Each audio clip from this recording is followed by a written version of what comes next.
இளைஞர்கள் மற்றும் மாணவர்களுக்கு தளம் அமைத்து கொடுக்கவே கட்சி தொடங்கியதாக கூறுகிறார் இந்திய ஜனநாயக கட்சியின் பெரம்பலூர் மக்களவை வேட்பாளர் பாரிவேந்தர்.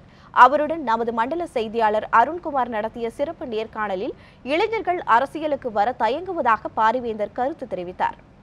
ஒரு கட்சியால தான் நான் பெரிதாக பாதிக்கப்பட்டேன்.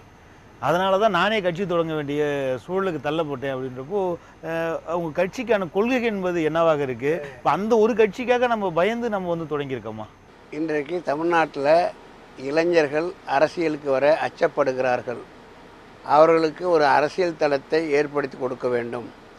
நாம் ஒரு பல்கலைக்கழகத்தை நடத்துகிறோம் என்ற முறையில், ஒரு பேராசிரியர் என்ற முறையில் நாங்கள் சொன்னால் இளைஞர்கள் கேட்பார்கள். அந்த அடிப்படையில் நாங்கள் மாணவர்களையும் இளைஞர்களையும் அரசியலுக்கு வரணும், அதுக்காக ஒரு தளம், அரசியல் தளம் ஏற்படுத்தணும்னு நினச்சேன். ஒரு கட்சினா அது எந்த கட்சி குறிப்பாக சொல்கிறீங்க? நான் பல நேரங்களில் வெளிப்படையாக சொல்லிட்டேன். இன்றைக்கி அவங்களுடைய சமூக மக்களே வேல்முருகன் தலைமையிலும் அந்த பல சங்கங்கள் இருக்குது.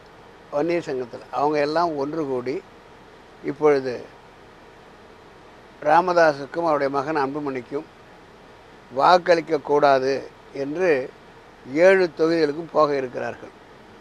அவர் சொல்கிறார், ராத்திரி அவர் சமுதாய சங்கத்துடைய ஒரு தலைவர் சொல்கிறாரு, வன்னியர் சங்கத்துடைய ஒரு தலைவர் சொல்கிறாரு, ராமதாஸ் ஒரு கேன்சர், அதே போல் தான் அன்புமணி ஒரு கேன்சர், சுயநலவாதிகள் என்று அவர் அந்த கூட்டத்தில் சொல்கிறார்.